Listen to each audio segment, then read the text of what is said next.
안녕하세요. 네, 반갑습니다.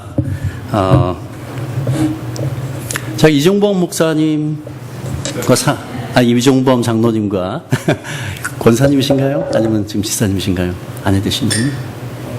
집사님을 1997년도에 토론토에서 처음 만났습니다. 그때는 두 분이 결혼하기 전이었는데, 그리고 나서 1999년도에 제가 그 남침내교 신학대학, 루이빌 켄터키에 있는 남침내교 신학대학에 제가 공부하러 오면서 또다시 제 아내와 같이 방문을 했었습니다. 이곳을 방문했었습니다.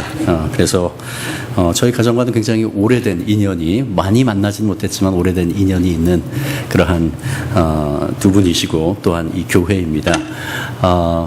이렇게 이곳에 내슈빌에 다시 와서 이곳에 제가 이렇게 말씀을 전할 수 있도록 해주신 하나님께 감사하면서, 제가 어딜 가나 항상 설교하기 전에 아니면 강의 전에 말씀드리지만은 인간이 보기에는 우연인 것 같지만 하나님 안에서는 우연이 결코 없습니다.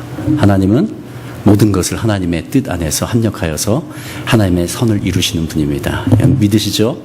오늘이 바로 그러한 시간이 되었으면 좋겠습니다. 오늘 제가 한국에서 대학교 그리고 대학원에서 주로 가르치는 것이 바로 예배거든요. 예배, 그리고 예배 앙상블, 예배 디렉팅 해서 예배와 또 음악에 대해서 교회에서 찬양팀에 대해서 가르치는데, 그래서 오늘 제가 가장 항상 제 강의 가운데 제일 먼저 하는 그 부분, 하나님이 찾으신 예배자에 대해서 오늘 설교 또는 강의 스타일로 좀 하겠습니다. 설교는 너무 딱딱한 것 같고 저는 인터랙티브를 굉장히 좋아하거든요. 제가 질문할 때 이렇게 대답해 주시고 하시면 너무너무 좋을 것 같습니다. 그렇게 해주실 거죠? 네, 기도하고 시작하겠습니다. 하나님 감사합니다. 이 자리에 주님 부르심 받고 섰습니다. 하나님, 오늘 말씀을 나눌 때, 말씀을 전할 때 성령님께서 우리 마음 가운데 임해 주시고, 여기서 선포되는 말씀 하나하나가 우리 영과 골수 가운데 하나님 움직이고 우리의 삶을 변화시키는 그런 말씀이 될 수 있도록 하나님 인도해 주시옵소서. 몸과 감사하며 예수님 이름으로 기도합니다. 아멘. 네, 하나님이 찾으시는 예배자, 여러분은 다 예배자이십니까? 그렇죠? 예배자가 아닌 사람이 이 자리에 없습니다. 우리 모두는 다 예배자입니다. 그러나 하나님이 찾으시는 예배자, 모든 이 예배자라고 불리는 우리들을 하나님이 찾으시는 예배자일까? 아닐까? 거기에 대해서 오늘 사무엘상 16장 7절의 본문으로 했지만은 성경의 예배에 대해서 말하는 여러 본문을 한번 보면서 하나님이 어떤 예배자를 찾으실까라는 것을 한번 보도록 하겠습니다.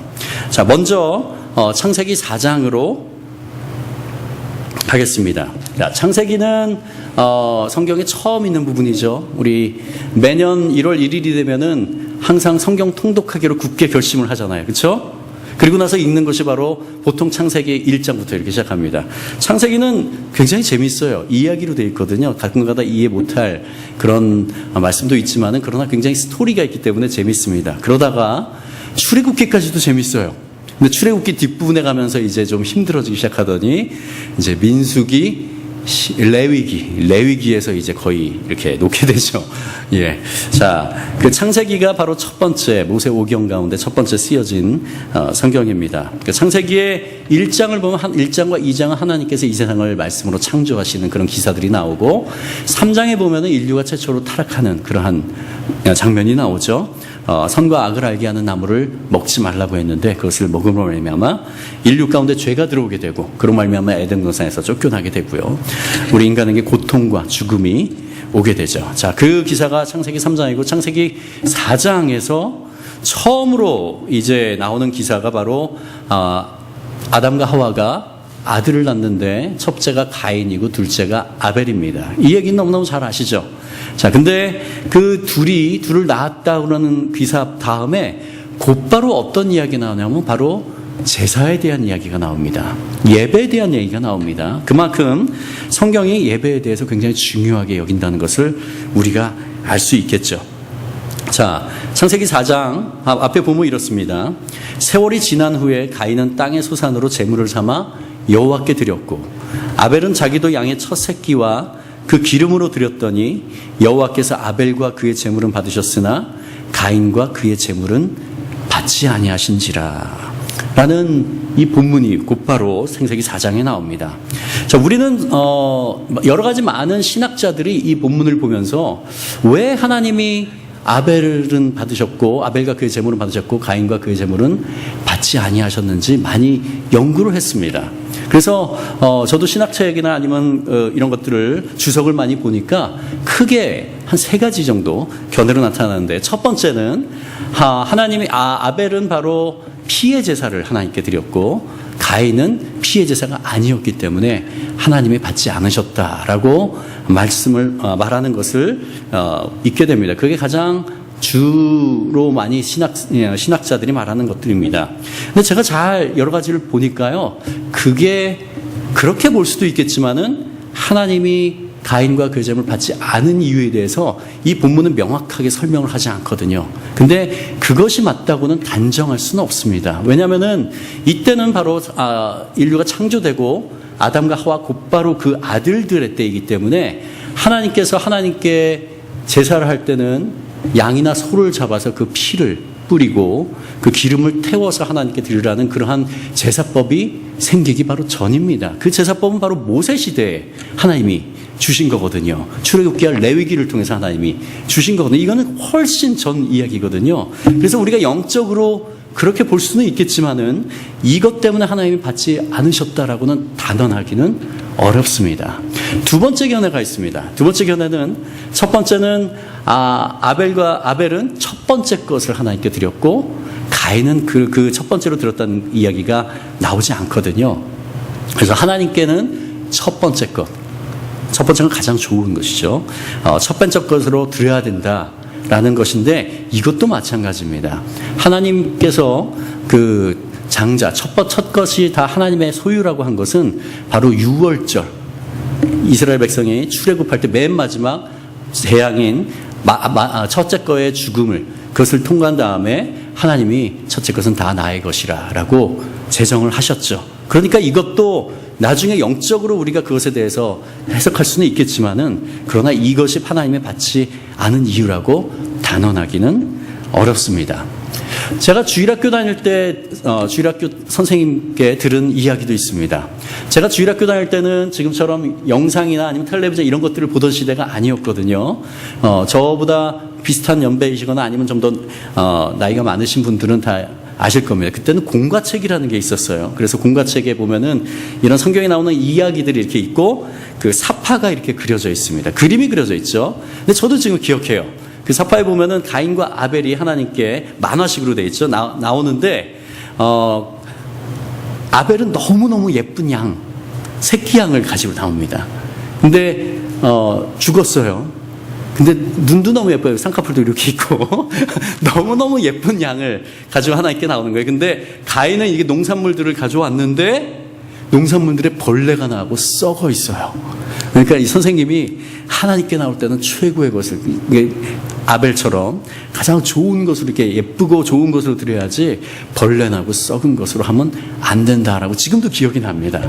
근데 그것도 이 본문을 제가 나중에 설교를 하면서 준비하면서 잘 공부를 하다 보니까 그것도 명확하게 아닌 겁니다. 왜냐하면 가인은 하나님께 벌레 먹고 썩은 것이 아니라 나름대로 하나님께 최선의 것을 드렸거든요. 그 증거가 뭐냐면은 그 다음에 이것을 5절 다음에 가인과 그의 제물을 하나님이 받지 않으셨죠. 그런 다음에 그렇게 되자 가인은 요런 말로 하면 멘붕에 빠지게 됩니다. 너무너무 화가 나는 거예요. 당연히 하나님이 자기의 예배를, 자기의 제물을 받아주실 줄 알았거든요. 근데 하나님이 받지 않은 겁니다. 자기 동생은 조그마한 양, 새끼 양 한 마리, 자기가 농산꾼이잖아요. 자기가 하나님께 드릴 수 있는 가장 좋은 것으로 삐까번쩍하게 하나님께 가져와서 당연히 하나님이 나의 것을 받으시리라고 생각했는데 하나님 받지 않은 겁니다. 그러니까 너무너무 멘붕에 빠지면서 그 분노가 치밀어 오르게 되는 거죠. 자, 그것을 볼 때 가인은 하나님께 가장 좋은 것으로, 그리고 하나님이 당연히 받을 것으로 생각을 했다고 우리가 유추할 수 있습니다. 자, 지금 제가 말한 3가지 견해 모두 보잖아요. 어디에 포커스가 맞춰져 있습니까?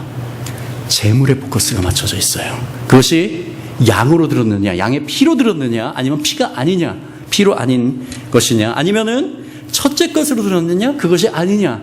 아니면 하나님께 좋은 것으로 들었느냐? 아니면은 벌레 먹고 썩은 것으로 들었느냐? 근데요, 만약에 성경이 그 하나님이 재물에 관심이 있으신 분이라면은 그렇게 쓰여지지 않았을 겁니다. 그러나 성경은 이렇게 쓰여져 있습니다. 여호와께서 아벨과 그의 재물은 받으셨으나 가인과 그의 재물은 받지 아니하셨는지라. 만약에 하나님이 재물에 관심이 있으신 분이면은 성경이 이렇게 쓰여졌을 거예요. 여호와께서 아벨의 재물은 받으셨으나 가인의 재물은 받지 아니하신지라. 그러면 우리가 볼 때 그 재물에 뭔가 문제가 있구나 이렇게 생각할 수 있잖아요. 근데 하나님은 성경 그렇게 쓰여지지 않아요. 아벨과 그의 재물. 영어 성경 보십시오. The Lord looked with favor on Abel and his offering. Abel and his offering. 우리 잘 알잖아요. A and B는 A와 B가 같은 거란 얘기입니다. 그래서 아벨이 그 새끼 양을 가지고 하나님께 나올 때 하나님은 뭘 먼저 보실까요? 재물을 먼저 보세요? 아벨을 먼저 보세요? 아벨을 먼저 보신다는 거예요. 그리고 그 아벨이 하나님이 받을만 하기 때문에 그가 가져온 양도 기쁘게 받아주신다는 겁니다. 가인이 하나님께 삐까번쩍한 농산물을 가지고 나왔을 때 하나님이 농산물을 먼저 보실까요? 가인을 먼저 보실까요? 가인을 먼저 보시겠죠. 그리고 그 안에 하나님이 받을 만한 것이 없기 때문에 그가 가져온 것이 사람들이 볼 때는 엄청난 거여도 하나님은 그게 무슨 상관이냐? 받지 못한다는 겁니다. 자, 그래서 우리는 이 기사를 통해 가지고 명확하게 알 수 있는 팩트가 하나가 있습니다. 그것이 뭐냐면은 우리가 예배할 때 하나님은 우리의 예배를 무조건적으로 받지 않으신다는 거예요. 우리는 이렇게 기대합니다. 주일이 돼가지고 예배에 나오잖아요. 시작 전에 나와서 기도하고 그 다음에 찬양할 때 열심히 찬양하고 그리고 말씀을 때 정신을 집중해서 듣고 끝나고 최선을 다해서 헌금하고 축도 끝나고 났으면 하나님이 당연히 받으셨겠니? 라고 생각을 합니다. 그런데 하나님은 이 기사는 뭐라고 말씀하세요? 아니라는 거예요. 어떤 예배는 하나님이 받으시고 어떤 예배는 받지 아니하신다는 거예요. 오늘 이 자리에 있는 모든 여러분의 예배를 하나님이 받으시기를 바랍니다. 그런 참된 예배자가 되기를 바랍니다. 그 다음에 다른 예배에 대해서 말하는 다른 기사로 한번 넘어가겠습니다. 사무엘상 15장에 넘어가면은요, 사무엘상 15장에 어떤 이야기가 나오냐면 이스라엘에 왕이 없었습니다. 다른 이방 민족들은 왕이 있었거든요. 근데 이스라엘에는 왕이 없었습니다. 하나님이 선지자를 통해서 사사를 통해서 직접 이스라엘 백성들을 통치하셨습니다. 그러다 보니까 이스라엘 백성들이 옆에 다른 민족들 블레셋 같은 데 보면 왕이 진격 앞으로 하니까 일사불란하게 그 모든 사람들이 다 나가거든요. 부러운 거예요. 그래서 우리에게도 왕을 주십시오, 왕을 주십시오 하는 겁니다. 근데 하나님이 기뻐하셨을까요? 아니죠. 왜? 이스라엘 백성들의 왕은 누구예요? 하나님이시잖아요. 근데 이스라엘 백성들이 왕을 달라는 얘기는 뭐예요? 하나님을 버리겠다는 얘기거든요. 하나님의 그 마음의 생각을 너무너무 잘 아셨죠. 그런데 이스라엘 백성들이 하도 달라고 하니까 하나님이 주십니다. 그래서 주신 첫째 왕이 누굴까요? 누굴까요? 사울이죠, 사울. 그렇죠? 사울은 선한 왕이었습니까? 악한 왕이었습니까? 선한 왕이었습니까? 악한 왕이었습니까? 아우, 예. 예. 처음에 선했습니다. 그러나 곧바로 악하게 변질이 됐어요. 그래서 하나님이 그 베냐민 지파 가운데서 가면은 내가 기름 붓겠다 해가지고 사무엘 선지자가 그 앞에 갑니다. 근데 베냐민 지파에 갔을 때 이 사울은 숨어버려요. 짐 뒤에 숨어버립니다. 왜? 자기는 왕이 될 자격이 없습니다. 너무너무 겸손한 자였죠. 숨어버립니다. 그래서 결국은 하나님이 기름을 붓죠. 그리고 왕이 돼서 사울은 하나님의 명령을 잘 따라서 준행했습니다. 그러나 얼마 못 가서 사울은 그 변질되기 시작합니다. 변질되고 하나님의 음성을 따르지 않기 시작하죠. 하나님이 보시는 거는요, 어떤 거는 하나님을 따르고 어떤 거는 하나님을 따르지 않는 거, 이것은 하나님을 따르지 않는 겁니다. 하나님을 따른다는 것은 하나님의 명령하신 것이 무엇이든지 그것을 나의 생각으로 이해가 안 되더라도 하나님이 말씀하셨기 때문에 따르는 것.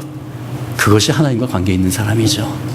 그렇죠? 사울이 이 모든 것 가운데 하나님의 사무엘을 통해서 명령한 것들 가운데 자기가 보기에, 자기가 생각하기에 괜찮은 거는 따랐는데 자기가 생각하기 괜찮지 않은 거는 안 따랐습니다. 그로 인해서 하나님의 마음을 아프게 했죠. 결국 하나님이 여러 번 기회를 주셨는데 결국은 돌아오지 않아요. 그래서 하나님이 결국은 그를 버리게 됩니다. 이 사무엘상 15장이 마지막 기회였습니다. 사울에게는. 그래서 사무엘 15장에 어떻게 하나님이 사무엘을 통해서 말씀하시냐면요. 아멜렉이라는 족속이 있었습니다. 아멜렉이라는 족속이 있었는데 아멜렉 족속의 그 12지파를 군대를 모으고 가서 쳐들어가서 진멸하라. 진멸하라는 것은 뭐냐면요. 살아있는 것이 하나도 남김없이 다 죽이란 얘기입니다. 사람뿐만 아니라 짐승도 그 안에 있는 모든 물건도 다 태워버리라는 얘기예요. 그래서 사울이 군대를 모아서 아멜렉을 쳐들어갑니다. 자, 아멜렉은요 이방 민족이 아니에요. 이스라엘 백성에게 있어서는 친척이에요. 친척. 누구냐? 야곱의 이삭의 두 아들이 있었죠. 야곱과 에서죠. 그렇죠? 그 중에서 이스라엘은 바로 야곱의 12아들을 통해 가지고 이스라엘 백성이 되는 거고요. 에서의 자손이 바로 아멜렉입니다. 그러니까 친척이에요. 먼 친척이에요. 근데 이 아멜렉이 어떻게 했냐면요. 이스라엘 백성들이 애굽에 400여 년 동안 노예로 잡혀 있다가 출애굽할 때, 출애굽했잖아요. 홍해를 건너고 그때 쳐들어와요. 괴롭히죠. 여러분 다 아는 이야기입니다. 출애굽기 17장에 나오는 이야기인데요. 그래서 여호수아가 장정들을 모아가지고 맞서 싸웁니다. 그때 모세가 산에 올라가서 손을 들고 있으면은 이스라엘 백성들이 이기고, 팔이 아파가지고 노인이잖아요. 손이 내려가면은 지고 해가지고 아론과 훌이 옆에서 손을 받쳐주고, 그래서 결국은 물리치게 됩니다. 그게 바로 출애굽기 17장에 나오거든요. 그 민족이 아멜렉입니다. 그 이후에 하나님이 17장에 말씀하시기를 이 아멜렉 족속을 내가 지상에서 기억되지 않게 하리라. 멸망시키겠다는 얘기죠. 그것이 바로 이 사무엘상 15장에 하나님이 명령하신 겁니다. 그래서 쳐들어갔습니다. 그리고 승리했다는 승전보를 받고 사무엘이 길갈로 내려갑니다. 그때 하나님이 명령하신 건 뭐였어요? 살아있는 것을 하나도 남김없이 죽이라고 했죠. 그러나 그 진지로 들어가 보니까 어떤 소리가 나요? 어떤 소리가 났습니까? 소와 양의 울음소리가 나는 거예요. 이건 하나님이 명령하신 게 아니죠. 그래서 하나님은 살아있는 게 하나도 남김없이 죽이라고 한 거죠. 자, 하나님이 아멜렉에 쳐들어가서 살아있는 것이 하나도 남김없이 죽이라고 한 것이 합리적인 생각이에요? 아니면 우리가 생각할 때 비합리적이에요? 비합리적이죠. 거기에 있는 사람들은 지금의 기준은 아니에요. 그 구약 시대입니다. 하나님을 알지 못하는 이방 민족을 우상을 숭배하던 그 민족이기 때문에 거기에 있는 사람들을 다 죽이는 것들은 그 당시에는 이해가 될 만했죠. 그런데 거기에는 소와 양들이 무슨 잘못이 있어요? 소와 양이 우상을 숭배했어요? 아니잖아요. 들어가 보니까 소와 양들이 수만 마리가 있는 거예요. 너무너무 좋은 소와 양이죠. 지금의 소와 양과는 다릅니다. 그때는 소와 양이 삶의 기반이었어요. 소와 양이 무엇을 제공해 줬습니까? 노동력을 제공해 줬죠. 들에서 밭을 갈 때 사람이 하면 굉장히 힘들지만은 그때 소에게 멍에를 씌우고 가면 굉장히 쉽죠. 노동력을 제공해 주고 또 우유와 고기를 제공해 주죠. 또 가죽과 털을 통해서 옷을 제공해 줘요. 지금처럼 공업사회가 아니기 때문에 그 당시의 소와 양은요, 지금으로 말하면 우리의 집, 차, 직장과 같은 그러한 너무너무 가치 있는 삶의 기반인 것들이었습니다. 근데 하나님은 뭐라고 하세요? 그것들을 남김없이 다 죽이라는 거예요. 지금으로 말하면 수천억 불이 될 수 있겠죠. 수천억 달러가 될 수 있겠죠. 이해가 돼요? 합리적이에요? 아니요. 너무너무 불합리적입니다. 자, 그래서 이기고 나서 그 백성들이 소와 양들을 가져옵니다. 절구 병든 것들은 다 죽였는데 너무너무 좋은 것들, 남김없이 가져옵니다. 그리고 나서 사울에게 말하는 거예요. 우리가 이 소와 양들을 보니까 하나님께 제사하면 너무너무 좋겠다. 어떻습니까, 왕이시여? 만약에 사울이 하나님을 경외하는 자였다면 이 순간에 그 백성들에게 뭐라고 해야 됐을까요? 그치, 너무 아깝지. 나도 알아. 걔네들이 무슨 잘못이 있겠니? 그치? 근데 하나님이 명하는 거는 우리는 그대로 따르는 거야. 죽여라. 만약에 사울이 이렇게 했으면 사울은 하나님께 버림받지 않습니다. 그러나 사울은 하나님보다도 그 백성을 더 두려워했어요. 왜? 전쟁이 났지만은 죽었을 거는 이스라엘 백성들은 부상당한 사람들이 있고, 근데 전리품도 하나도 없이 그냥 다 태워서 아무것도 없이 만들어 백성들이 화나겠죠. 그러니까 그 백성들의 말을 들어준 겁니다. 그래서 사무엘이 와서, 아니, 내 귀에 들리는 이 울음소리가 무엇입니까, 왕이시여?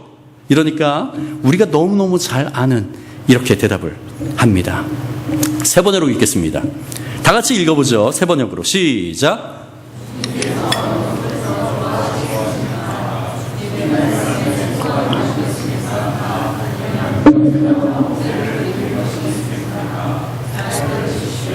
순종이 제사보다 낫고 말씀을 따르는 것이 순양의 기름보다 낫습니다. 물론 모세 율법 가운데 하나님께 가장 좋은 것으로 하나님께 드리라고 그 법이 세세하게 다 정해져 있었거든요. 근데 인간들이 볼 때는 그냥 좋은 것만 드리면은 하나님이 기뻐할 거라고 착각을 한 거죠. 그렇죠? 뭐라고요?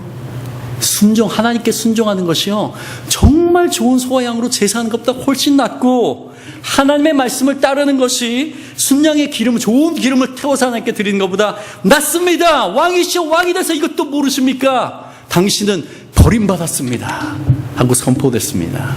울고불고 해도 소용이 없었어요. 왜냐하면 이전에 울고불고 해서 하나님이 기회를 줬거든요. 하나님은 항상 우리에게 기회를 주시는 분입니다. 자, 이 사무엘상 15장 1절, 15장을 통해서 우리가 무엇을 알 수 있습니까? 이 사실을 알 수 있습니다. 하나님은 재물보다 중요하게 보는 것이 있다. 하나님은 우리가 하나님을 예배할 때 우리가 드리는 하나님의 재물, 그것보다 더 중요하게 보는 것이 있습니다. 뭔지 감이 잡히시죠? 한 이야기만 더 보겠습니다. 곧바로 사무엘상 16장으로 넘어가면요, 이렇게 사울이 이스라엘 백성, 하나님께 버림을 받죠. 그런 다음에 하나님이 사무엘에게 곧바로 말씀하십니다. 내가 그 다음 왕이 될 청년에게 기름을 붓겠다. 그러니까 너는 이새의 집으로 가라 라고 해서 사무엘이 소를 끌고 이새와 그의 가족들이 있는 베들레헴으로 가게 됩니다. 자, 가게 되니까 이 베들레헴에 있는 장로들이 예고도 없이 갑자기 나타나니까, 아이고, 선지자씨 어쩐 일이십니까? 사무엘이 말하죠. 내가 제사하러 왔어. 마을에 있는 사람들을 다 부르시고 특히 이새와 그의 아들들을 꼭 불러주십시오. 네, 알겠습니다. 그래가지고 이새와 그 아들들이 이 제사하는데 오게 됩니다. 그때 이렇게 쓰여져 있습니다. 16장 6절에 그들이 오매, 그들이 누구냐면 이새의 아들들이에요. 자, 퀴즈. 이새의 아들들이 몇 명이었을까요? 이새의 아들들이 몇 명이었을까요? 8명. 또 12명은 예수님의 제자 예수죠. 그렇죠? 8명이 맞습니다. 데시벨 한신교회 수준이 높습니다. 이렇게 쉽게 처음에 딱 맞히는 교회가 별로 없는데 8명이었습니다. 그 중에서 다윗이 몇 번째였습니까? 다윗이 막내였죠. 그렇죠? 자, 그래서 아들들을 불렀어요. 다 왔어요? 아니에요. 다윗은 안 왔습니다. 다윗은 아마 목동이었잖아요. 그래서 멀리서 양을 치고 있었는지 그냥 그 주변에 있는 첫째부터 7째까지 왔습니다. 그래서 첫 번째 엘리압이라고 하는 그 첫 번째 아들이 그 앞을 오게 됩니다. 그들이 오매 사무엘이 엘리압을 보고 마음에 이르기를 여호와의 기름 부으실 자가 과연 주님 앞에 있도다 라고 감동한 겁니다. 사무엘이 제대로 봤어요? 못 봤어요? 자, 우리는 그 이야기를 다 알죠. 이미 스포일러를 다 알고 있습니다. 누가 기름 부음을 받아요? 다윗이 기름 부음 받죠. 엘리압 아니에요. 그러니까 잘못 본 걸 압니다. 그러나 이 기사만 봐서는 우리가 사무엘이 제대로 하나님이 감동해서 그렇게 생각한 건지 모릅니다. 그 다음 절에 16장 7절, 오늘 읽은 본문이죠. 그때 하나님이 간섭하시면서 이렇게 말씀하십니다. 여호와께서 사무엘에 이르시되 그의 용모와 키를 보지 말라.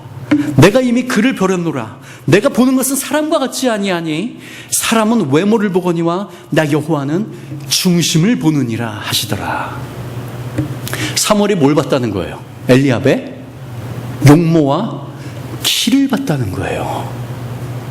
야, 도대체 엘리압이 어느 정도 키가 크고 잘생겼길래 그 노 선지자가 딱 보고 나서 우와, 기름을 부어야겠다 라고 착각했을까요?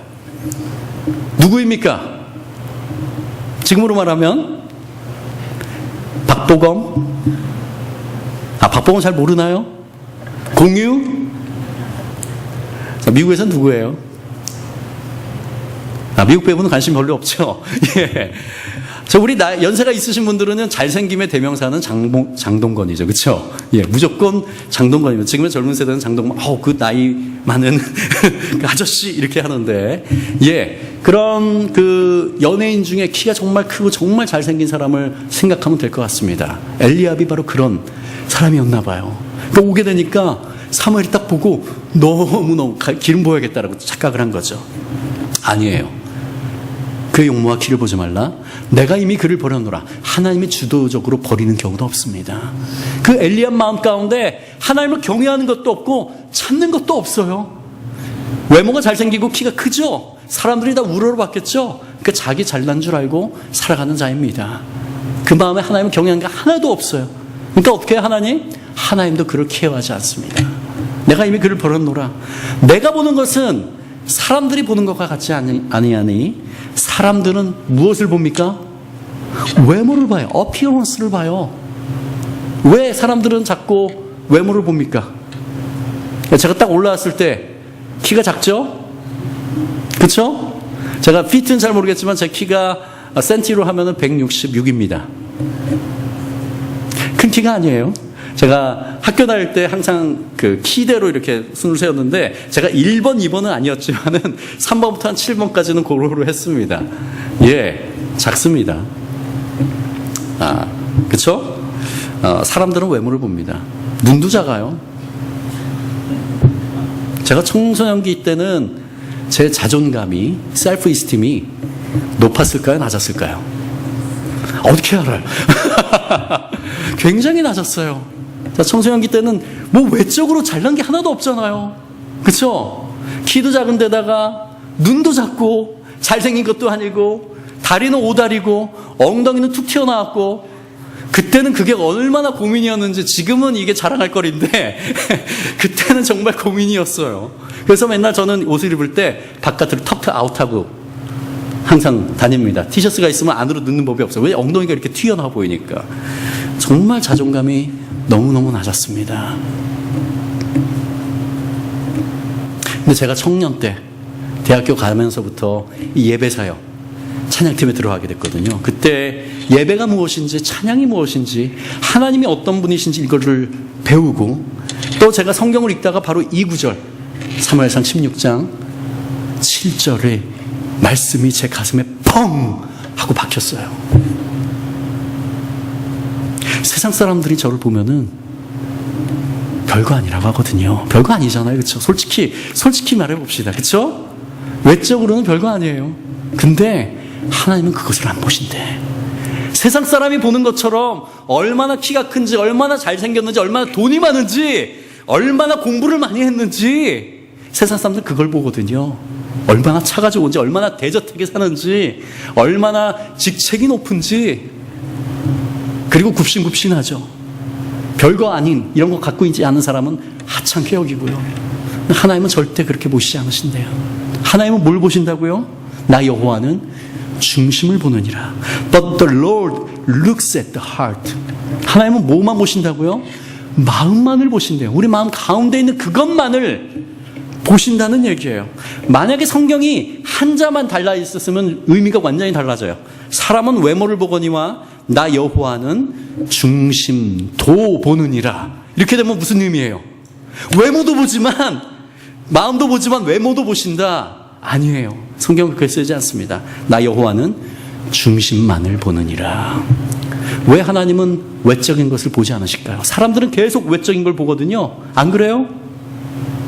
기왕이면 잘생긴 게 좋죠. 기왕이면 예쁜 게 좋죠. 아니에요? 아닌 척하지 마세요. 다 그렇잖아요. 그렇죠? 왜 사람은 자꾸 외적인 것을 볼까요? 마음이 안 보이잖아요. 우리 인간은 마음을 보기가 힘들어요.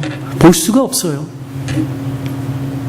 근데 하나님은요, 우리를 보실 때 외적인 것을 절대 안 보세요. 왜 그럴까요? 외적인 것은요, 하나님이 주셨잖아요. 저라고 그 청소년기 때, 지금은 아니에요. 지금은 뭐 이 키에 만족하면서 삽니다. 이 눈에 만족하면서 살고, 제 외모에 대해서 그때 이후로 청년 때 이 말씀이 제 마음 가운데 팍 박힌 이후로 제 자존감이, 셀프 이스템이 거의 하늘 위에 가 있습니다. 그래서 저는 아침마다 거울을 볼 때 딱 보고 나서 아침에 일어나서 딱 거울 보잖아요. 저는 세상 사람들이 뭐라는 게 무슨 상관이에요? 하나님이 나를 보시는 것이 바로 맞는 거 아니에요? 하나님은 우리 한 사람 한 사람을 우리가 가진 것들, 우리 학식, 그것에 외모에 상관없이, 외적인 거에 상관없이 너의 하나님 여호와가 너의 가운데 계시니 그는 구원을 베풀 전능자시라. 그가 너로 인하여 기쁨을 이기지 못한다고 말씀하십니다. 아마 결혼하지 않은 분은 잘 모를 거예요. 근데 결혼하고 나잖아요. 아기가 새근새근 자고 있을 때 그때가 제일 예뻐요. 깨 있을 때보다 새근새근 자고 있을 때 둘이 이렇게 보면서 와, 신기하다. 너무너무 사랑스럽다. 얘가 뭘 해서고가 아니라 그냥 내 아들이고 딸인 게 너무너무 기쁜 거예요. 그렇죠? 하나님은 우리 한 사람 한 사람을 그렇게 보신다는 거예요.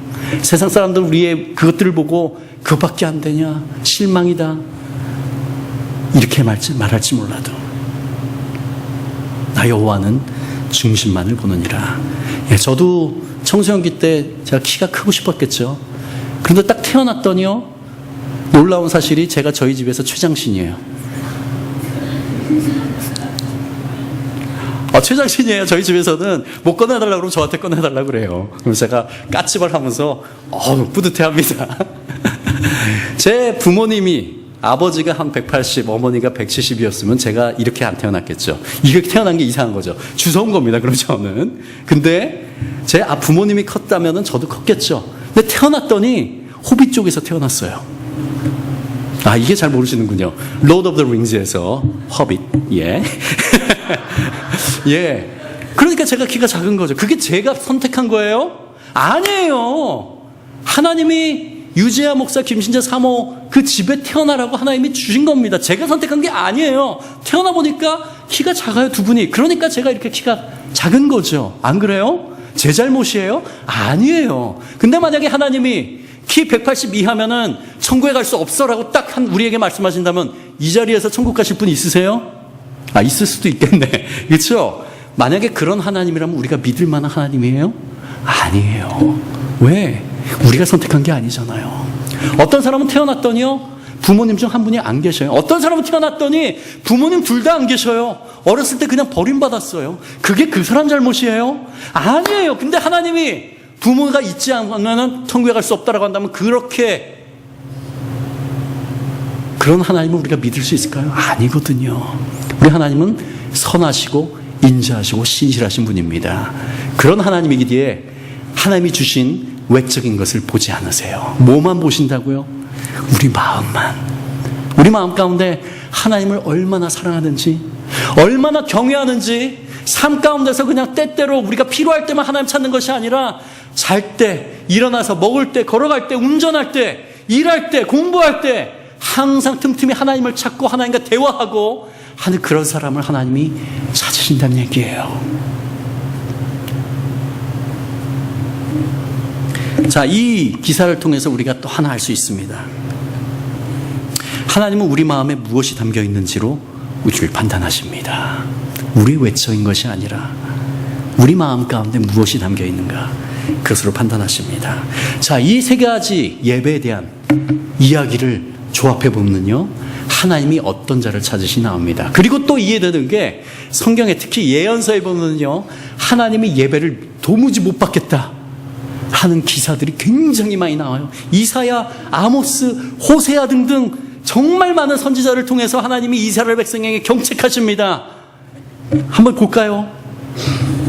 너희가 내 앞에 보이러 오니 이것을 누가 너희에게 요구하였느냐? 내 마당만 밟을 뿐이라. 이스라엘 백성들 하나님께 제사하러 나오는 소와 양들을 끌고 나오는데 그냥 그 성전의 마당만 밟아요. 의미 없이. 헛된 재물을 다시 가져오지 말래요. 헛된 재물이라고 하십니다. 소와 양들, 그 비싼 것들을 가져오는데 가져오지 말래요. 아예. 분향은 내가 가증히 여기는 바요, 월삭과 안식일과 대회로 모이는 것도 그러하니 성회와 아울러, 예배 모임과 아울러서 악을 행하는 것을 내가 견디지 못하겠다고 말씀하세요. 그 악이 무엇일까요?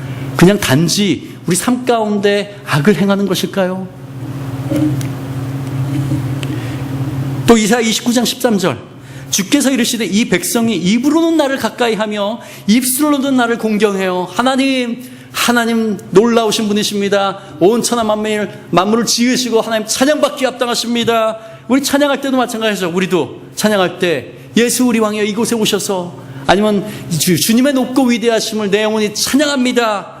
입술로는 하나님을 공경해요. 그러나 그들의 마음은 내게서 멀리 떠났나니 그들이 나를 경외하면 사람의 계명으로 가르침을 받았을 뿐이라. 사람들의 그 트래디션, 전통에 따라서 그냥 하는 거지 그 마음 가운데 하나님을 향한 경외함도 없고 하나님과의 그 관계도 없고 하나님 못 받으시겠다는 얘기예요. 가증하다는 얘기예요. 오지도 마라. 이사야에 보면 또 누가 성전 문 좀 닫았으면 좋겠다 그래서 헛되이 분향하지 못하게. 얼마나 하나님의 마음이 아프시면 그렇게까지 얘기하실까요? 너희가 내게 번제나 소제를 드릴지라도, 아모스 선지자를 통해서 이렇게 말씀하십니다. 내가 받지 아니할 것이요 너희 살진 희생의 화목제도 내가 돌아보지 아니하라. 특별히 찬양팀에게 내 노랫소리를 내 앞에서 그칠지어다. 내 비파소리를 내가 듣지 아니하겠다. 그치라고 합니다. 찬양팀, 찬양대에게 너희 노랫소리, 악기소리도 그칠래? 역겨워서 못 듣겠다. 음악적인 퀄리티가 떨어져서 말하는 게 아니에요. 하나님은 그 마음이 하나님을 향하고 하나님과의 친밀함이 없을 때는 그냥 건성으로 사람들에게 보이게 하는 것 역겨워서 못 들어주겠다고 하십니다. 인간이 들을 때는 어때요? 우와, 최고의 뮤직인데? 아니란 얘기예요. 그게 바로 하나님은 외모를 보지 않고 중심을 보신다는 의미입니다. 과연 하나님이 원하시는 예배자는 누구일까요? 이제는 많이 감이 잡히시죠? 자, 제가 여기에서 좀 정리를 하겠습니다. 특히 우리 이따 오후에도 찬양팀 세미나, 찬양대 찬양팀 세미나를 할 텐데요. 우리 모든 사람들이 매주마다 예배하고 찬양하잖아요. 그때는 우리 모두가 알아야 되는 부분입니다. 자, 찬양 그리고 예배. 자, 이 의미들 많이 배우셨을 겁니다. 알고 계시고. 그런데 많은 책들이, 많은 신학자들이, 많은 예배학자들이 여기에서 정리하거든요. 굉장히 좀 어려워요. 제가 굉장히 쉽게 정리를 했습니다. 그래서 제 자녀들에게 가르칩니다. 자, 저는 항상 가르칠 때 두 개로 나누어서 생각하라고 합니다. 뭐로 나누냐면은 형식과 본질로 나누라고 합니다. 자, 하나님은 이 본질만을 보세요. 자, 외적으로 보이는 것들, form, appearance 이런 것들을 보지 않으시죠? 본질만을 보세요. 그런데 우리 인간은요, 그 본질만으로 커뮤니케이션 할 수가 없어요. 우리 인간은 제한된 존재이기 때문에 형식이라는 게 필요해요. 본질이 담기는 형식이 필요합니다. 그래서 이 형식이라는 것은요, 형태예요. 그리고 유형이에요. 우리의 오감, 우리가 보는 것, 듣는 것, 만지는 것, 냄새 맡는 것, 맛보는 것, 우리 오감으로 느껴져요. 그런데 본질은요, 의미예요. 의미, 미닝입니다. 그렇기 때문에 이것은 우리의 오감으로 느껴지지가 않아요. 그래서 우리는 자꾸 생각을 해야 됩니다. 그렇지 않으면은, 이렇게 나눠서 생각하지 않으면은 본질이 빠져나가고 형식만 남게 돼요. 그리고 우리는 그 형식을 본질로 자꾸 착각하게 됩니다. 이게 인간의 굴레입니다. 인간의 유한성 때문에, 인간이 피조물이기 때문에 어쩔 수 없이 항상 이것이 반복되는 것입니다. 자, 그래서 한번 형식을 볼까요? 자, 여기 있는 게 뭐예요? 의자죠. 의자. 여러분이 앉아있는 것도 의자죠. 자, 이게, 자, 여러분이 앉아있는 것들, 아니면 요것들 잘 생각해 보세요. 형식입니까? 본질입니까? appearance예요? 미닝이에요? 형식이죠. 알고 보니까 형식이에요. 우리는 딱 보면은 의자 이렇게 소통하지만은 이건 잘 따지고 보니까 형식입니다. 본질은 뭐예요? 본질? 의자의 본질은 의미죠. 사전에 찾아보면 잘 나타나 있습니다. 우리가 오래 서 있으면은 힘들잖아요. 피곤해지잖아요. 그렇기 때문에 편하게 걸터 앉아 쉬거나 무엇인가 집중하기 위한 도구입니다. 저는 설교자이기 때문에 여기 서서 이렇게 하지만은 그 에너지가 더 많이 들죠. 근데 여러분도 만약에 의자가 없고 다 서서 설교나 예배를 내내 해야 된다고 하면 어떨까요? 힘들겠죠. 특히 연세가 있으신 분들은 다리가 아파오고 무릎이 아파오기 때문에 피곤하고 힘들면은 집중하기가 힘듭니다. 그래서 우리는 의자라는 것을 발명해서 그것에 앉아서 집중할 수 있도록 우리를 도와줍니다. 이게 미닝이죠. 이게 본질이고 그것이 이런 형식에 나타나기도 하고 또 이런 형식. 드럼 의자죠. 드럼 의자는 등받이가 있는 것도 있지만 없어요. 그리고 좀 돌아가야 돼요. 왜? 드럼을 칠 때는 그것이 필요하거든요. 또 소파, 또 흔들 의자 각각의 목적에 따라서 그 형식이 다 다르게 나타납니다. 그러나 본질은 같습니다. 자, 이것처럼 자, 찬양의 본질은 무엇일까요?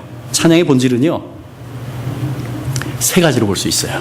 첫 번째, 자랑하고 칭찬하고 높이는 겁니다. 대상을 자랑하고 칭찬하고 높이는 거예요. 우리는 누구를 찬양합니까? 하나님을 찬양하죠. 그렇죠? 이게 가장 기본적인 찬양의 의미입니다. 히브리어로는 힐렐이라고 합니다. 힐렐. 여기서 파생된 단어가 할렐루야입니다. 야가 야훼, 하나님이고 할렐루는 힐렐의 명령어죠. 찬양하라. 그래서 찬양하라 야훼를, 여호와를 찬양하라. 그게 바로 할렐루야입니다. 그렇죠? 자, 힐렐이라는 이 단어가 히브리어가 우리 성경에서 번역될 때 찬양이라고 번역됩니다. 근데 이것만 있는 게 아니에요. 자, 힐렐의 그 찬양은 바로 이런 찬양입니다. 주 하나님 지으신 모든 세계, 내 마음속에 그려볼 때 하늘의 별 울려 퍼지는 내성 주님의 권능 우주에 찾네. 주님의 높고 위대하심을 내 영혼이 찬양하네. 그렇죠? 하나님이 이 땅을 창조하신 창조주 하나님, 그 모든 하나님이 구원해 주신 그 모든 것을 볼 때 하나님을 자랑하고 칭찬하고 높일 수밖에 없죠. 이게 가장 기본적인 의미란다는 이것만 있는 게 아니에요. 성경에는.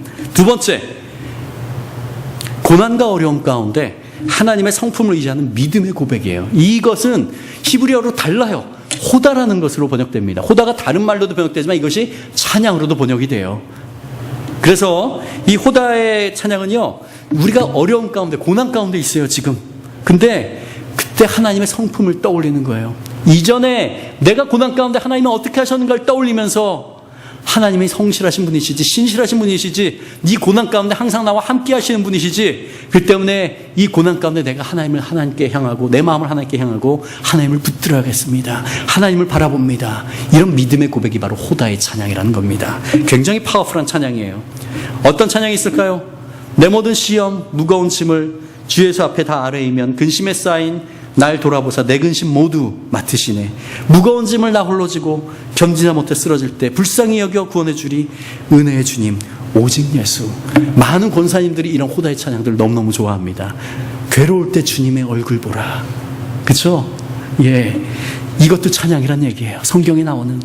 세 번째, 그 고난을 통과한다고 난 다음에 그 고난일 때 보니까 하나님의 그 고난을 통해서 나의 삶, 나의 성품을 연단시켜 주셨어요. 만약에 그 고난이 아니었으면은 내가 더 교만해지고 이 세상에 내가 잘나가지고 이것들을 할 줄 알았는데 하나님의 그 고난을 통해서 겸손케 하시고 그러므로 말미암아서 그 고난을 통해서 예수 그리스도를 더욱더 닮아가게 하셨구나. 하나님 감사합니다. 하나님 놀라우신 분입니다. 라고 증언하는 거죠. 그것이 히브리어로 베렉이라는 단어예요. 근데 베렉은요, 성경에서 복이라고 번역이 돼요.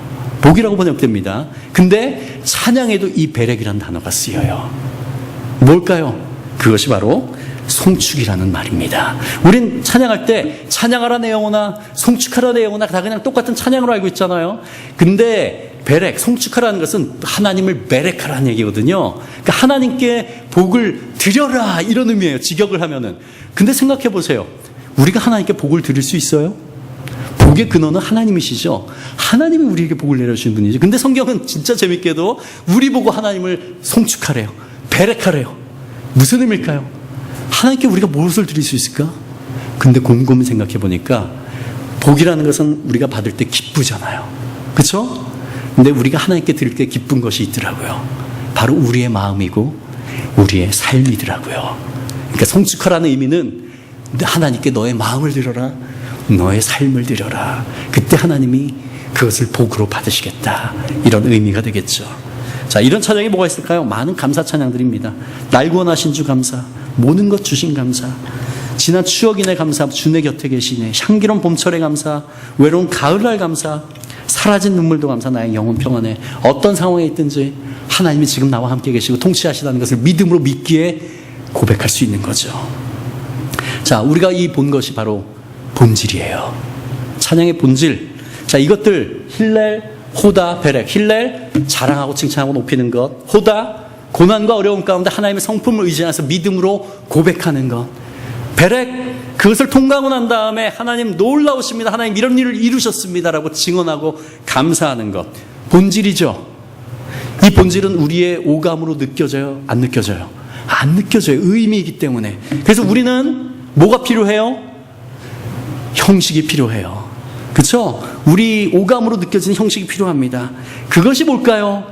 그것이 바로 노래, 악기, 연주, 춤추는 것, 손뼉, 시로. 어떤 사람은 시로, 어떤 사람은 손을 들고, 어떤 사람은 그림으로 무릎 꿇고. 성경에 보면 이 두 가지가 다 나오잖아요.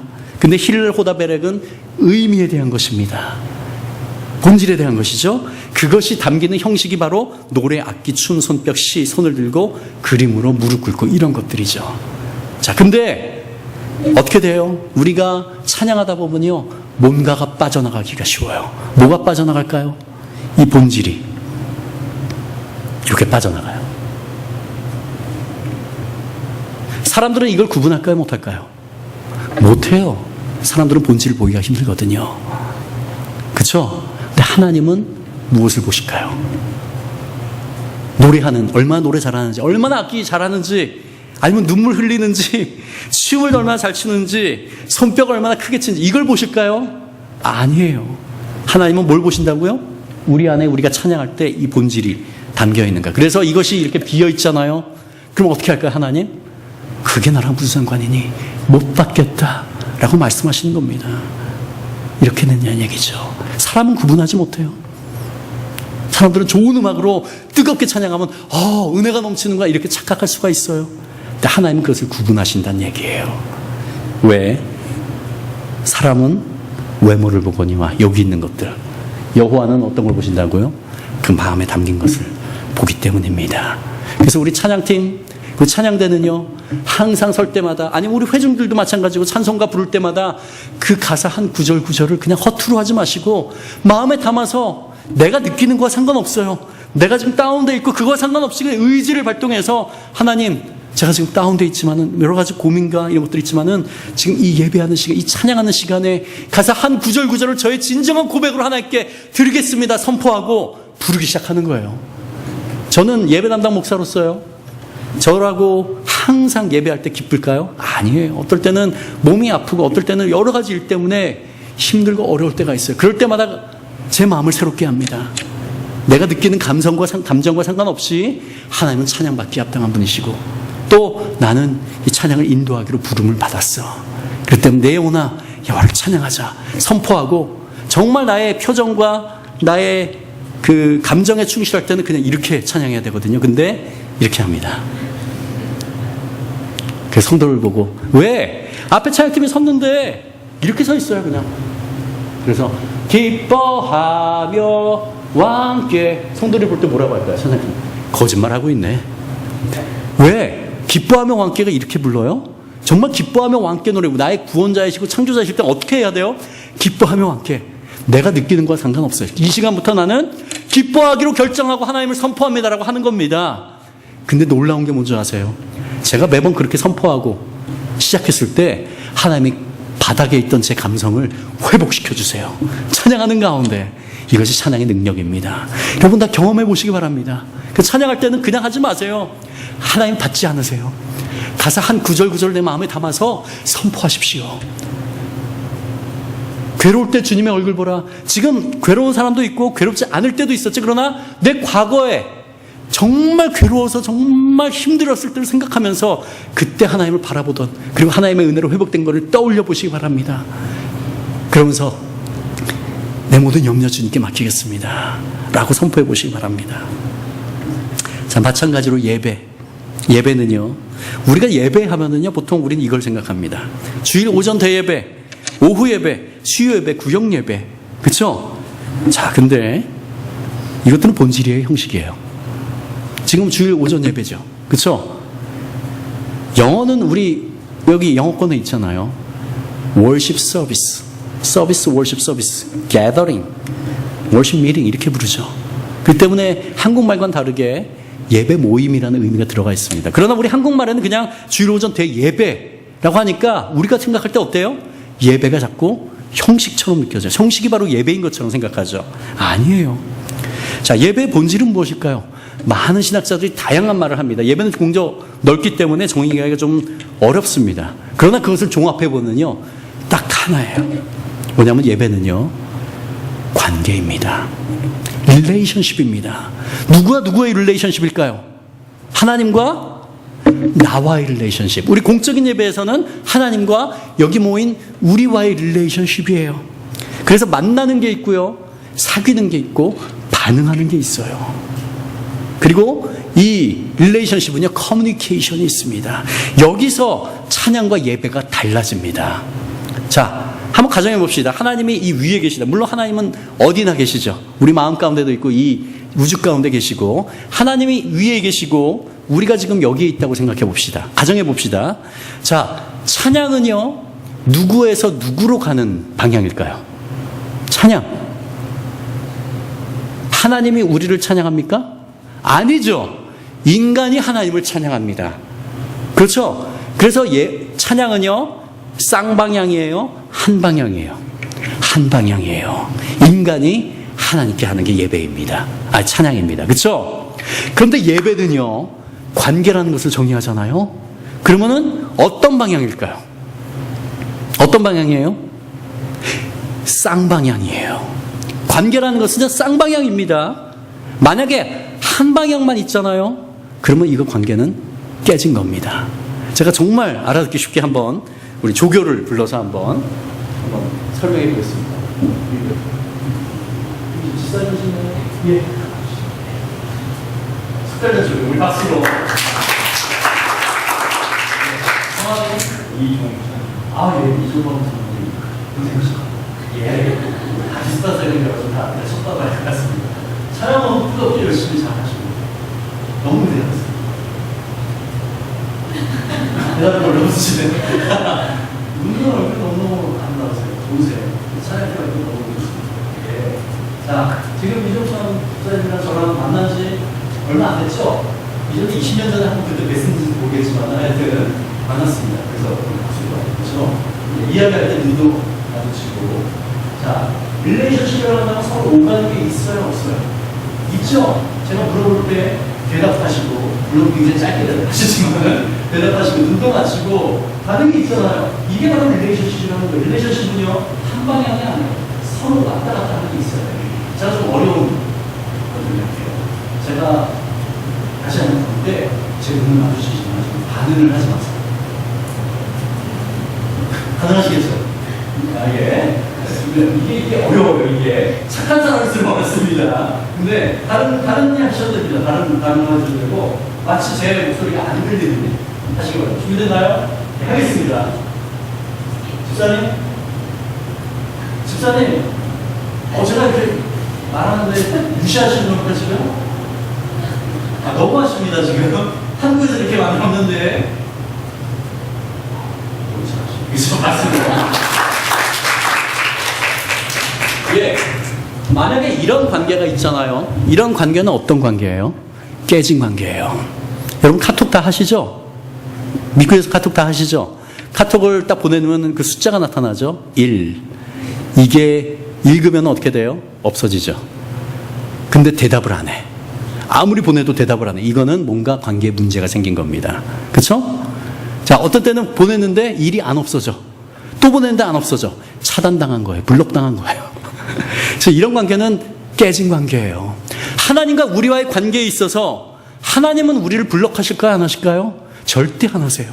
하나님은 우리와 어느 누구보다도 친밀한 관계를 누리시길 원하시거든요. 근데 우리가 블록합니다. 하나님의 음성을 못 듣거나 안 듣습니다. 못 듣는 건 왜 못 들어요? 믿지 않는 사람은 하나님의 음성이 들리지 않죠. 우리 안에 성령님이 계실 때, 우리가 예수님을 주로 고백할 때 들리기 시작합니다. 그렇죠? 믿는 사람 중에서도 하나님의 음성을 못 듣는 사람들이 있어요. 하나님과의 관계가 끊어졌어요. 어느 순간에 단절되고, 또 우리가 죄를 짓잖아요. 하나님의 음성이 들리지 않기 시작합니다. 그래서 성경에서 항상 죄를 지으면 즉시 회개하라고 합니다. 그래서 하나님의 그 음성이 다시 들릴 수 있도록. 그렇죠? 못 듣습니다. 안 듣기도 해요. 뭘까요? 사울이 바로 그랬죠. 하나님의 음성이 분명히 들렸어요. 사무엘을 통해서. 근데 내가 듣기에 이렇게대로 하면은 하나님이 들린 내 양심 가운데, 설교 가운데, 아니면 말씀 묵상하는 가운데 내 양심을 통해서 하나님이 이렇게 하라고 말씀하셨거든요. 근데 그대로 하면은 재정적인 손해를 봐. 사람들에게 왕따를 당해. 그 때문에 그대로 안 가죠. 하나님을 듣지 못하거나 안 듣습니다. 그래서 끊어지죠. 우리는 끊어진지도 모르고 살아갑니다. 자, 그래서 이 본질은 관계예요. 눈에 보일까요? 안 보일까요? 들릴까요? 안 들릴까요? 안 들려요. 그래서 우리는 뭐가 필요해요? 형식이 필요합니다. 그 형식이 뭐예요? 그 형식이 뭐예요? 아까 말한 예배 모임, 채플, 워십 서비스 게더링 미팅입니다. 자, 우리는 근데 이 본질을 자꾸 잊고 주일오전 대예배하니까 자꾸 이것 자체가 본질로 생각하거든요. 아니에요. 우리가 예배하는 가운데 찬양할 때는 우리로부터 하나님께 올라가죠. 기도할 때 올라가죠. 목사님이 처음에 시작할 때 하나님의 말씀으로 예배 부름을 하잖아요. 그거는 하나님의 말씀으로 우리를 예배 가운데 불러주신 거예요. 내려오죠. 성경 본문 읽는 게 그냥 읽는 게 아니에요. 하나님의 쓰여진 말씀으로 우리에게 내려주시는 겁니다. 내려오죠. 설교 시간에 하나님의 설교자를 통해서 말씀을 우리 마음 가운데 선포하십니다. 우리 마음 안에 계신 성령님께서 그것이 의미 가운데 도전을 주시고 깨닫게 하십니다. 우리에게 내려오죠.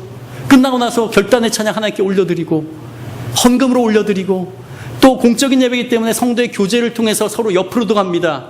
그렇죠? 그래서 예배 가운데 끊임없이 우리 올라가고 내려가고 옆으로 가고, 이것이 살아있는 것이 바로 하나님 받으시는 예배라는 겁니다. 이게 빠져나갈 수 있죠. 그 본질이. 우리는 구분 못해요. 그냥 이 자리에 앉아서 순서에 따라서 찬송하고 말씀 듣고 헌금하고 하면 하나님 받으실 거라고 착각합니다. 아니에요. 왜? 하나님은 이 외적인 것을 보지 않으시거든요. 하나님은 사람은 외모를 보거니와 나 여호와는 중심을 보느니라. 하나님은 이것을 보십니다. 그래서 우리가 예배할 때, 찬양할 때 하나님과 항상 그 친밀한 관계를 누리면서 인식하면서 해야 됩니다. 아, 지금은 하나님이 나에게 말씀을 내려주시는구나. 마음을 활짝 열고 들어야죠.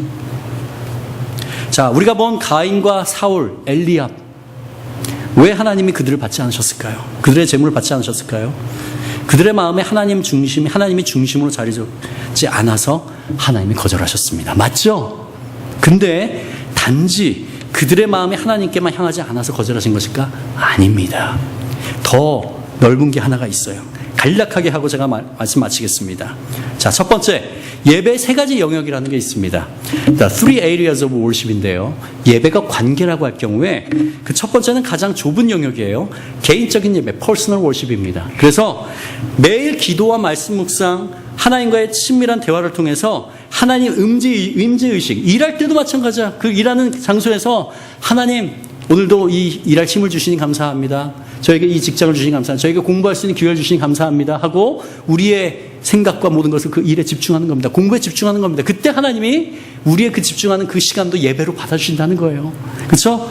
그리고 중간중간 쉴 때 하나님과 대화하면서 하나님과 자신 단 둘의 영역입니다. 누구나 다 이 영역이 있습니다. 가장 좁은 영역이죠. 이게 개인적인 예배입니다. 자, 그 다음 넓은 영역이 공적인 예배예요. 바로 이 지금 예배죠. 공적인 예배는 예수를 그리스도로 고백하는 성도 2명 이상이 함께 모여서 정해진 형식에 따라서 또는 자유로운 형식도 가능해요. 하나님을 만나고 사귀고 반응하는 것입니다. 공적 예배에 성도의 교제나 소식 나눔, 격려, 위로 등 성도의 사귐이 있어야 그것이 공적인 예배죠. 크리스천 모두에게 영역이 확대됩니다. 지금 우리는 내시빌 한신교회에서 여기서 예배하고 있지만은 같은 시간에 미국 전역에서 또 지구 반대편은 이미 예배를 다 했지만은 온 지구에 있는 모든 크리스천들이 각각의 처소에서 예배를 합니다. 우리는 모두가 한 교회예요. 그렇죠? 예수 그리스도가 우리의 머리시고 우리 모두는 그리스도의 지체를 형성합니다. 이게 공교회입니다. 천국에서 그것이 이루어질 겁니다. 그렇죠? 이것이 바로 공적인 예배입니다. 그리고 세 번째, 삶의 예배. Worship as a lifestyle. 자, 이건 뭘까요? 개인적인 예배와 공적 예배를 통해서 알려주신 하나님의 마음과 뜻에 따라서 이 세상을 살아가고 섬기는 겁니다. 크리스천뿐만 아니라 이 땅 안에 있는 모든 안 믿는 자에게도 확대가 돼요. 그래서 우리가 이 세상 가운데 우리에게 악하게 행하는 사람이 있을 때 그것을 맞받아치는 것이 아니라 악을 악으로 갚지 말고 선으로 악을 이기라고 한 말씀을 붙들고 내 육신적인 그러한 욕망은 그를 맞받아치고 나의 힘으로 누르려고 하고 있지만은 그 말씀을 붙들고 내가 참는 거예요. 그리고 오히려 그를 사랑하는 겁니다. 이게 바로 삶의 예배라는 겁니다. 정직하는 것. 정직하면 이 세상에서 손해를 보거든요. 그런데 하나님이 그렇게 나에게 말씀하시기 때문에 정직한 겁니다. 비록 손해를 보더라도 먼저 하나님의 나라와 의를 구할 때 무엇을 먹을까, 무엇을 입을까, 어디서 잘까, 이 모든 것을 하나님이 채워주신다는 믿음을 그 마태복음 6장 33절에 있는 것을 믿기에 내가 그대로 따라가는 거예요. 그게 바로 삶의 예배라는 겁니다. 자, 다시 한번 아까 읽은 이사야서 1장 12장 하나님께서 말씀하신 게 뭐예요? 마당만 밟을 뿐이라 헛된 재물을 가져오지 말라. 성회라 더 아울러서 악을 행하는 것을 내가 견디지 못하겠네. 여기에서는 악이 무엇일까요? 그 다음 구절에 설명이 됩니다. 그 다음 구절이 뭐냐면요, 너희는 스스로 씻으며 스스로 깨끗하게 하여 내 목전에서 너희 악한 행실을 버리며 행악을 그치고 선행을 배우며 정의를 구하며 학대받는 자를 도와주며 고아를 위해서 신원하며 과부를 위해서 변호하라. 이스라엘 백성들 하나님 앞에 재물 들고 나올 때 좋은 것들 갖고 나왔거든요. 그리고 나름대로 예배할 때 정성을 다해서 한다고 했는데 하나님 보실 때는 그 마음만 보시지 않는다는 거예요. 그 삶 가운데서 하나님이 명령하신 가난한 자, 병든 자, 소외된 자 이들에게 너희 것을 나누고 하나님의 사랑을 너희가 먼저 구원받았기 때문에 그 구원받은 기쁨을 그 사람들을 섬김으로 나누느냐, 이것이 바로 삶의 예배의 영역이거든요. 이것을 같이 보신다는 거예요. 그리고 그것이 받을만 할 때 하나님이 아벨과 그의 재물을 받으신 것처럼 우리를 받아주시고, 만약에 교회에서는 입술로만 하나님 찬양합니다, 예배합니다 해놓고 세상에 나가서는 전혀 하나님의 말씀대로 살아가지 않고 내 정욕대로 육신대로 살아가다가 주일만 나와서 예배한다고 하나님 못 받으시겠다는 얘기예요. 아모스에도 마찬가지죠. 내 노랫소리를 내 앞에서 그칠지어다 내 비파 소리도 내가 듣지 아니하리라. 그 다음에 뭐예요? 너무너무 유명한 구절이죠. 오직 정의를 물같이 공의를 마르지 않는 강같이 흐르게 할지어다. 아멘. 이것이 하나님이 우리에게 원하시는 거고 하나님이 찾으시는 예배자란 얘기입니다. 자, 정리하겠습니다. 우리 개인적인 예배 그리고 공적인 예배 위에 삶의 예배가 나타납니다. 하나님은 이 세 가지를 분리되지 않은 하나로 보십니다. 그래서 우리가 예배할 때 단지 여기에서 하는 태도, 우리 마음뿐만 아니라 물론 그것도 담겨 있어야 되지만은 우리 일주일 동안 살아있을 때 하나님과 친밀한 관계를 누렸는지, 내 삶 가운데 하나님을 얼마나 의지했는지 이것들을 보시고 하나님께서 우리의 예배를 받으실지 안 받으실지 결정하신다는 얘기입니다. 하나님이 찾는 예배자는 개인적인 공적인 삶의 영역에서 하나님과의 친밀한 관계를 누리는 자, 그리고 그 친밀한 가운데 주님 말씀 따라서 진실되게 행하며 이 세상을 살아가는 자입니다. 우리 내시빌 한신교회에 있는 모든 성도들은 바로 이 하나님이 찾으시는 예배자가 되기를 간절히 바랍니다. 우리 같이 기도하겠습니다. 우리 찬양팀 나오셔서 찬양해 주시고요. 우리 전에 기도할 때 하나님, 오늘 말씀을 통하여서 하나님이 찾는 참된 예배자가 어떤 사람인지를 알려주시니 감사합니다. 하나님, 이제는 예배할 때 그냥 단지 이 시간에만 집중하는 것이 아니라 하나님, 우리 삶 가운데 하나님과의 친밀함을 누리면서 하나님, 하나님의 도우심을 요청하면서 내 힘으로 살아가는 것이 아니라 하나님, 우리가 고백한 것처럼 주 없이 살 수 없네, 주님이 없이는 저는 이 세상을 하루도 살아갈 수 없습니다. 미련하고 부족합니다. 제가 재물을 갖고 있는 것도 모든 누리는 것도 하나님이 다 주신 것이지 않습니까? 그래서 저는 하나님이 필요합니다. 하나님의 도우심이 필요합니다라고 고백하는 그러한 참된 예배자가 되기를 원합니다. 우리 다시 이것을 고백하면서 하나님 앞에 나갑시다. 우리 같이 기도하겠습니다.